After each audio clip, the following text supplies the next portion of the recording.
সে করে। তো এক লোক 6 তাওয়াফের পরে ফোন আসছে দেশে, তো মেয়েরে বলতেছে, মা আর একটা তাওয়াফ বাকি আলহাজ হইতে, একটু পরে তুই ফোনটা দে, একটু পর দে, আলহাজ হইতে আর একটা তাওয়াফ বাকি। তো উনি গেছে কি হওয়ার জন্য? আলহাজ হওয়ার জন্য। নামের আগে আলহাজ লাগাবেন না। কেউ যদি আপনারে বলে হাজী সাহেব, বলুক, কিন্তু আমি হজ করছি একজনের দেখানোর জন্য। তিনি কে? আল্লাহ।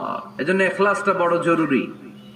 লোক দেখানো মনোভাব আমাদের সবকিছুকে ধ্বংস করে দেয়। তো যারা হজ করেছেন কেউ কিন্তু হাত তুলতে পারলেন না যে হুজুর আমি 100% কনফার্ম যে আমার হজটা কবুল হয়েছে। কিন্তু আল্লাহর হাবিব বলেন, রহমতের নজরে তোমার আব্বা আম্মার চেহারার দিকে যদি একবার তাকাও, মুহূর্তেই একটা কবুল হজের সওয়াব তোমার আমল নামে আল্লাহ দিয়ে দিবে। চিল্লায় পড়েন আল্লাহু আকবার। এজন্য আব্বা আম্মা থেকে দোয়া নেওয়ার দরকার আছে না? নেই?